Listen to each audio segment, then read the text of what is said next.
Hey everyone, Ryan from Ebike Escape, and in this video we're going to be reviewing the Aventon Sinch step through, so let's get into it.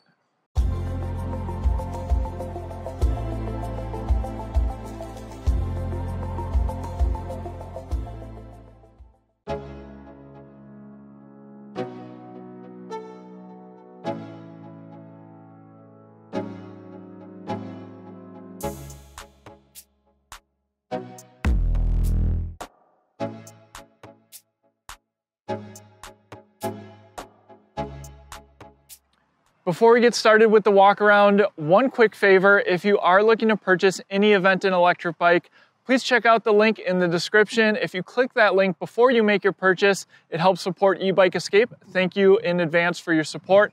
We'll also put other links down in the description as well: our electric bike accessories list, top e-bike brands page, and finally our electric bike discounts code page, where we track all the deals on the electric bike brands that we follow. With that, let's check out the Aventon Sinch step through. Now, this bike was released earlier in 2022. Comes in two different colors. This is the moss green color. It also comes in bonfire red.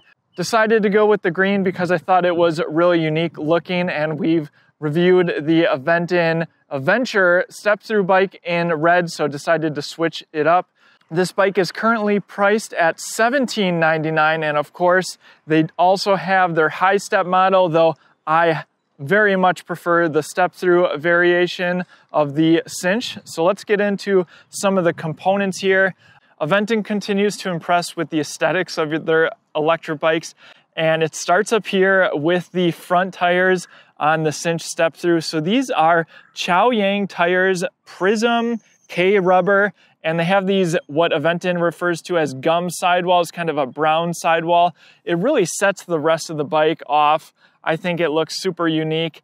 They have this more of a street tread on here, kind of a diamond pattern. Looks really nice. Of course, you still can take this bike off-road. It just has some less knobbier tires than you see on other fat tire electric bikes.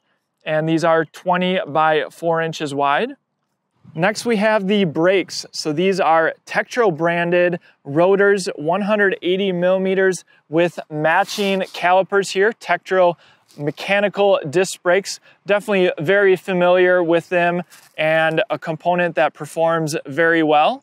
And I really like to see when companies use the more name brand components. You can definitely tell a difference. And while you have these wider fat tires that can be run on lower pressure for increased comfort, you also have this RST guide front fork. I'm actually familiar with this front fork because I've tested it out on some other electric bikes that I've reviewed. It does have a preload adjustment on the left, as well as a lockout on the right here. And with the lockout, it is simply locked or open. Now I'll go ahead and push on the front suspension so you can get an idea of how it might perform over some rougher terrain.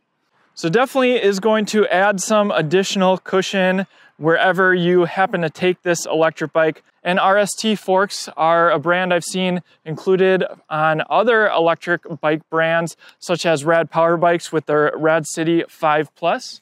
We do have mounting points here for front fenders. Now, while they aren't included, you can purchase them directly from Aventon if you plan to ride in all weather conditions. We have an Aventon front badge here on the head tube of the Aventon Sinch step through. And one thing I wanted to point out is there is no front light, and there is no rear light as well.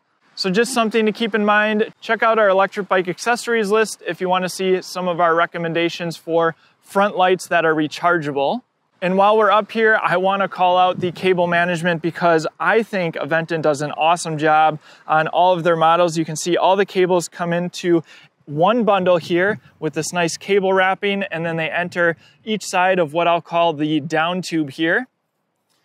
I just really like that Aventon takes the extra care of making sure their cables are nicely wrapped. It's not something you can say about all the electric bike brands. Now I will show you the folding mechanism here, but I will fold this bike up towards the end of this walk around. So you simply lift this up and pull the latch out, and that's going to allow the handlebars to fold. And since we're here, I also wanted to show the adjustment here of the handlebars. You can lower or raise those. Just make sure that you are aware of the minimum insertion point on this adjustment, because you want to make sure that it is inserted past that line.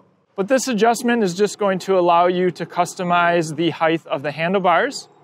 There's another adjustment here with this quick release. So opening this up allows you to turn your handlebars again to your liking. And it's nice that it's a quick release because it's super easy to make this adjustment. All right, let's move on to the cockpit. Like I said, Tektro mechanical disc brakes and also Tektro levers up here. Again, always good to see the name brand. There are motor cutoffs here, so as soon as you hit those brakes, it's going to cut off power to the motor. We have some really nice Aventon branded locking grips, so they're not gonna move around on you over time. The Aventon Sinch step through comes with a left-hand thumb throttle.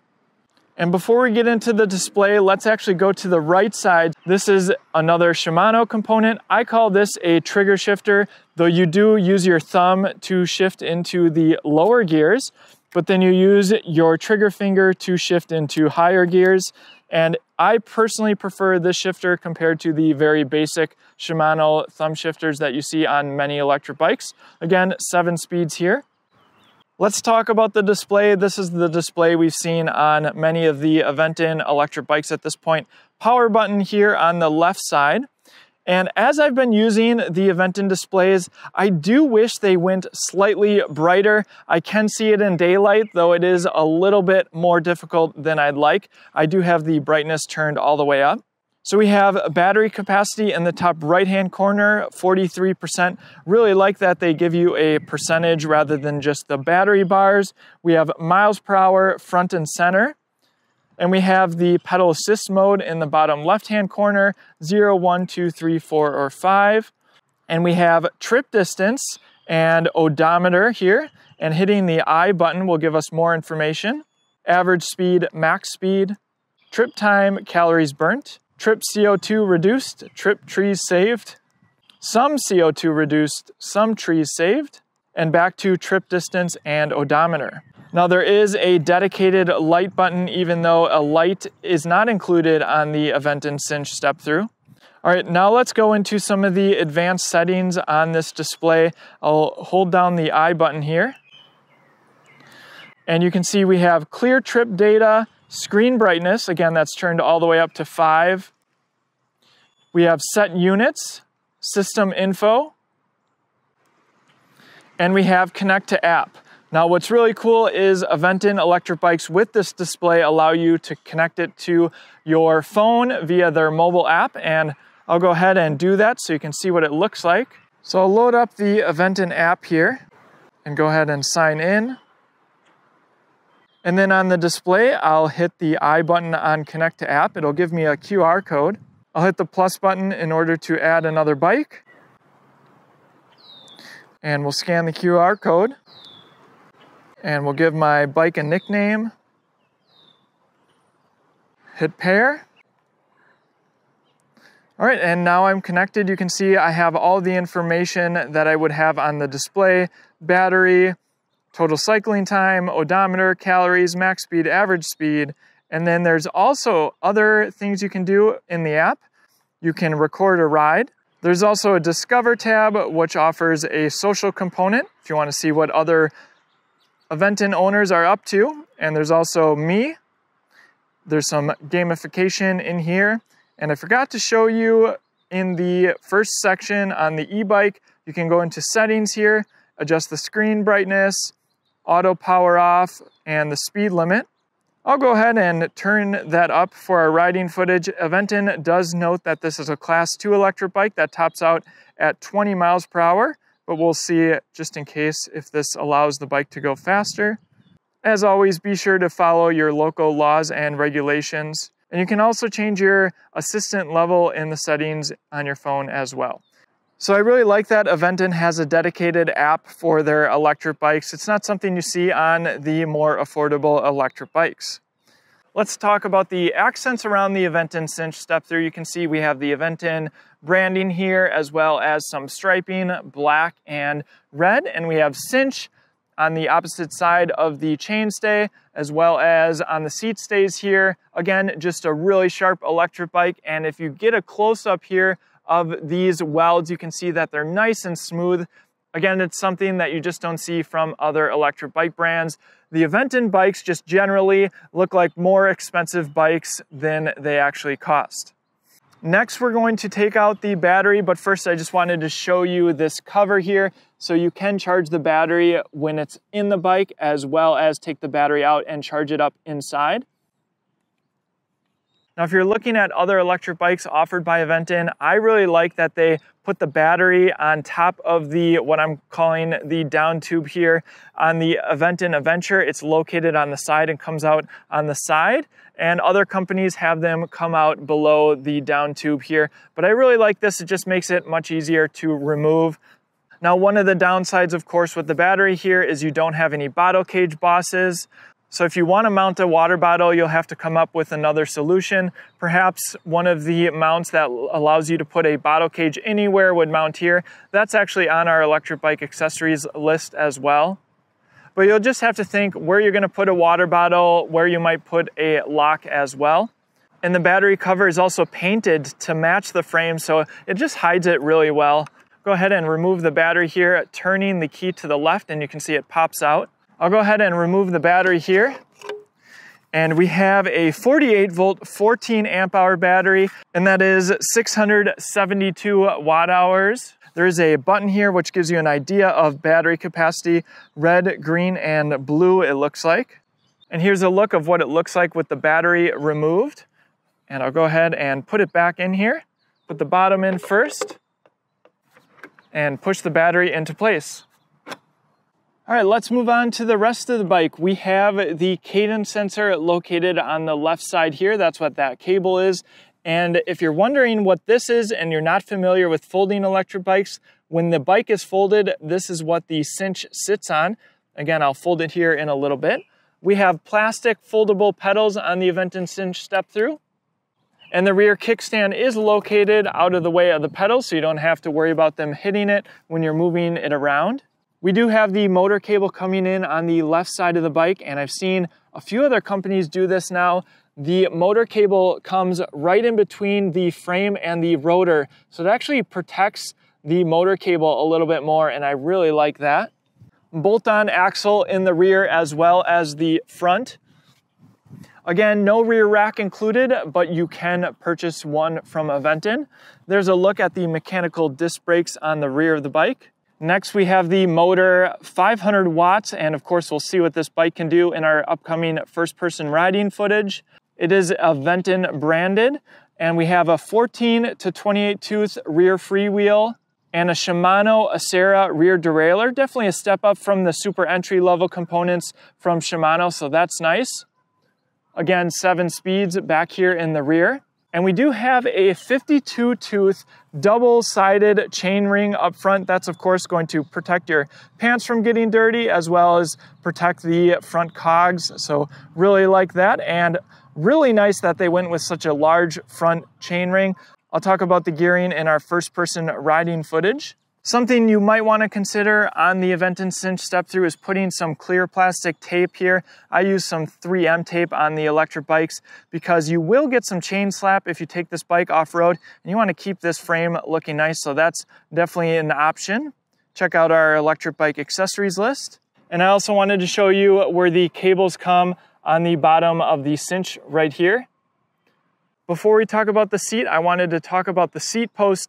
I do have this in its highest position, so when you're watching the third-person riding footage, you can get a sense of how someone who is 6 feet tall fits on this electric bike. I will say I wish the seat went a little higher, but of course this also means that this electric bike is very accommodating to shorter riders. We have an Aventon branded seat. I actually think it's fairly comfortable. If you want something more comfortable, again, we have the popular ones I see people purchase on our electric bike accessories list, though I do think this saddle looks really nice. Okay, before we get to folding this electric bike, I just wanted to show you the latch over here on the right side. Push this red button and pull. This one actually feels a little bit sticky. All right, let's fold the Sinch. I'm actually gonna spin the bike around so I can show you how it works. So first I'm going to fold the pedals here, and then I will actually lower the seat, and then I will fold the handlebars here and the main latch on the right side of the bike. Seems like if I really push that red button, it's a little bit easier to pull. Now what I like to do is kind of use my knee at the hinge point here and simply bring the front end of the bike around. And you also want to make sure that the left pedal is out of the way, because otherwise that's going to hit the ground first. And I can put the kickstand up and bring the front tire around. And as you can see, it sits really nicely on that front mount here, and of course is protecting that front chainring. Now you could get some kind of Velcro strap if you wanted to more easily keep the frame together, perhaps if you're putting it in your vehicle. Here's a closer look. Again, you can keep this front tire a little bit closer to the rear one, and it is sitting on that stand. Next, let's get into some first-person riding footage. I'll go through the various pedal assist levels, and then of course, we'll take it up the large hill. Okay, first-person riding footage on the Aventon Sinch step-through. Really excited to check this one out.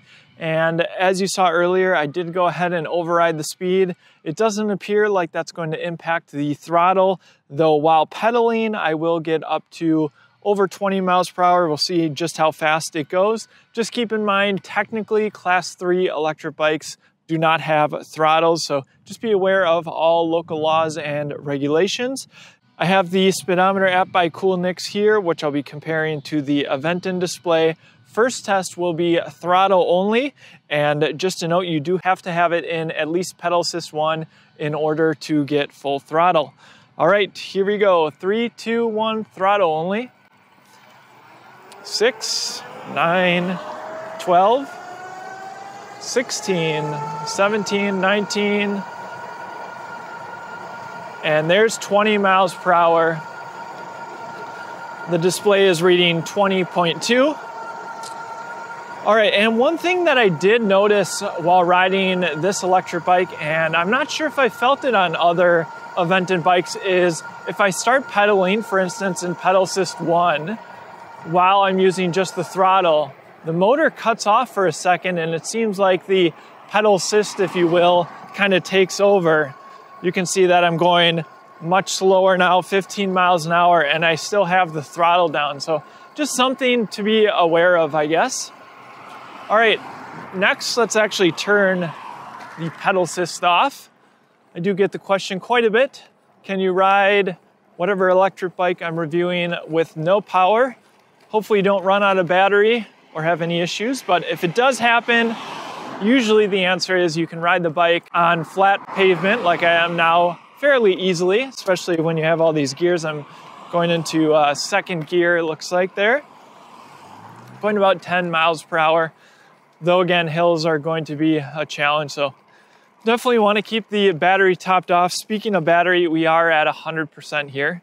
Okay, let's start going through the various pedal assist modes. We'll start in pedal assist 1 here, and I'm in first gear, and I'll kind of shift up as I feel like I need to, and already I'm going to have to shift because my legs are ghost pedaling, which we refer when your legs are kind of spinning and you're not providing any human power to the electric bike. Second gear, I think even third gear here, maybe even fourth gear, going about 12 miles per hour, again in pedal assist 1. Let's go ahead and go into pedal assist 2. Feel just a little bit more speed there, and I'm gonna have to shift up there.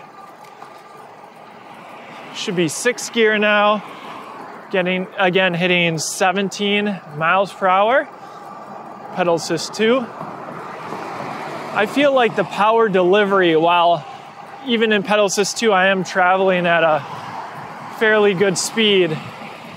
It seems like it kind of really eases on the power for you. So pretty accessible in my book. I'll turn here and go into pedal assist 3. Even there, don't really feel like I was getting too jerked, but now getting up to speed. Now we're in 7th gear, 18, 20 miles per hour. Definitely enjoying those fatter tires on this road. It's a little bumpy. All right, let's go into pedal assist 4 here. 21, 22. Legs are starting to spin a little bit more now. All right, let's go ahead and go into pedal assist 5. We'll see how fast this bike can go.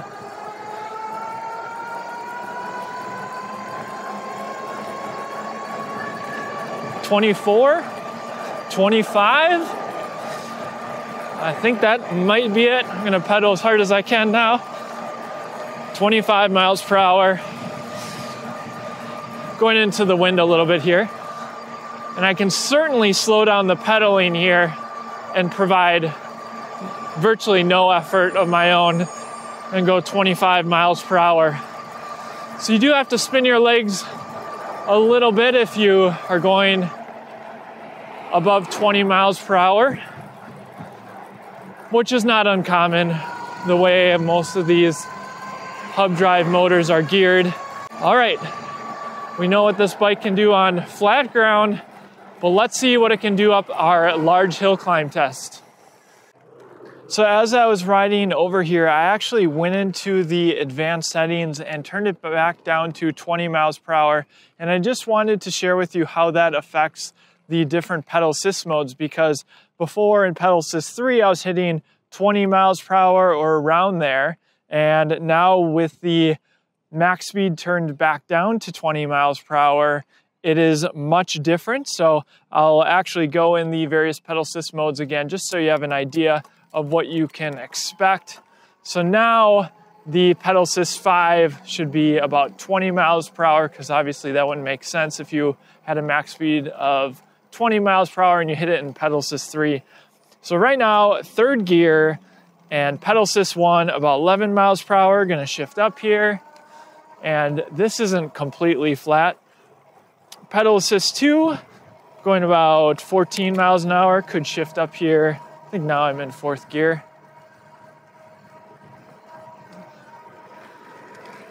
All right, let's go ahead and go into pedal assist 3. Gonna shift up here. 6th gear, a little bit of a workout, but there's 15 miles an hour. Pedal assist 4. 16 miles an hour, 17 miles an hour. And pedal assist 5, of course, really feel the power there. A little bit more, 20 miles per hour. Of course, that's how the bike comes shipped. Class 2 electric bike with the throttle. So I hope that helps some of you who are looking at this electric bike and don't really intend to override it. Let me know down in the comments if you think I should override the bikes when I review them or review them as they come shipped to me. All right, now let's get to the hill climb test and we'll see what this bike can do. One other thing I wanted to call out: before, when I was riding, I didn't have the handlebars raised at all. Much more comfortable for me as a taller rider to raise the handlebars a little bit. All right, this is the hill that we test out all of our electric bikes on, so you can compare and contrast. We'll put a picture on the screen because the GoPro makes it look so much smaller than it actually is. And we'll also throw the specs up there so you have an idea of just how steep it is. All right, and our first test will be throttle only, so let's get started. Of course, we'll hit that 20 miles per hour. Now again, 500 watt motor, not sure what the peak power is. So I'll be curious myself. Usually the 750 watt motors that peak higher than that are around 13, 14 miles per hour as the minimum speed. And I do have the tires pumped up to 20 PSI, which I believe is what they recommend on the sidewalls. All right, hill's really starting right now. 18. Going down to 17, 16. Now, this bike is going to have no problem going up the hill. It's just a matter of how fast it will go. 15.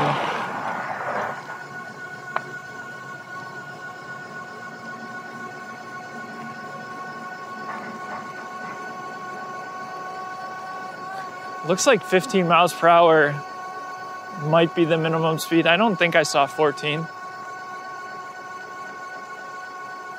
And that's pretty impressive in my book, especially when they advertise this as a 500 watt motor.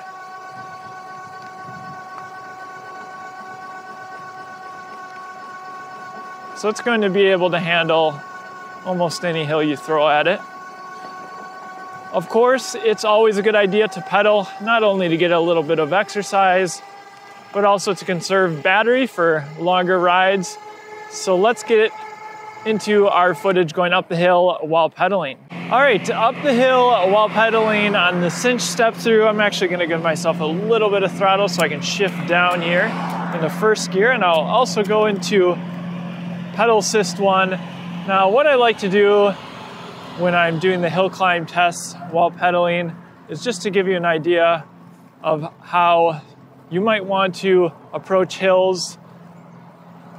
I usually like to get a little bit of a workout, but not too much. So here in pedal assist 1, I think I would definitely go into pedal assist 2 here. Still in first gear, going about 8 miles per hour. So the idea is to just share with you how it might feel to go up this hill in the various pedal assist modes. Let's go ahead and go into pedal assist 3, get a little bit more power. I think I could shift up here in the second gear. Again, feeling some resistance from those pedals. 9 miles an hour. Let's go ahead and go into pedal assist 4 here. I think I could shift up even to third gear here, maybe even fourth, going about 12 miles an hour. Of course, we know you can hit 15 on the throttle only. All right, let's go ahead and go into pedal assist 5 here. Get a little bit more speed. 16 miles an hour. Could even shift up to 6th gear here. And the hill's starting to get a little less steep. But hopefully that gives you a little bit of an idea of how the Sinch can handle hills. Of course, you could really conserve battery, shift all the way down, lower pedal assist level, up to you. All right, with that, let's get into some third-person riding footage, and I'll give you my concluding thoughts on the Aventon Sinch. When Aventon first announced the Sinch step-through, the first thing that jumped out at me, perhaps unsurprisingly, was the look. Let's face it, some other folding e-bikes, while functional, leave a little bit to be desired in the design department. But the Aventon Sinch step-through proves a good, even fantastic-looking folding e-bike is possible. It starts at the frame with the smooth welds, but permeates through the rest of the bike. Fantastic cable management, the 2 great color options, the diamond tires with the gum sidewalls, and of course, the nicely integrated 14 amp hour battery. Speaking of battery, it's worth sharing Aventon's real-world range testing data. The Sinch step-through is good for between 20 miles if you don't plan to pedal at all the way up to 54 miles if you plan to ride at a casual 10 miles per hour. Of course, this is on flat terrain, so you should expect less if you plan to tackle lots of hills. There are no surprises with the Sinch, meaning it lives up to the quality I've come to expect from Aventon. The motor felt plenty capable, and the Sinch step-through shares the same electronics seen on many other Aventon models. You can check out our Aventon Solterra, Pace 500, or Aventon Adventure reviews if you're looking for the model right for you. Understandably, shorter riders are going to feel most comfortable on the Sinch step-through compared to, say, a full-size fat tire e-bike like the Adventure. Aventon notes a height range of 4'11" to 6'3", though at 6 feet tall, it's important to note that taller riders might not be able to get full leg extension. This is a matter of preference. The Sinch step-through weighs in at 68 pounds. At $1,799, the Sinch step-through is halfway between the more affordable $1,500 e-bikes and the more premium of the budget e-bikes at $2,000. I think many, including myself, would have liked to see Aventon's quality integrated lights included, especially since it's something we've come to expect from Aventon, even on their most affordable model, the Solterra. Though from looking at the bike, I understand the challenge of including their standard front light with the handlebar and stem setup on the Sinch. Metal fenders can be added for $84 and a rear rack for $50. These are components we sometimes see included from other brands. And if you're comparing the Sinch step-through to the Aventon Adventure, both fat tire e-bikes, keep in mind the Adventure does include fenders, integrated front and rear lights, and also has hydraulic disc brakes, though the folding functionality on the Sinch should not be overlooked. All things considered, the Sinch absolutely delivers where it matters and certainly earns its place on our top folding e-bikes page. Planning to purchase an Aventon? Do us a favor and use the link in the description prior to purchase. It really helps us out. Thanks in advance. As always, thanks for watching, and I'll see you in the next one.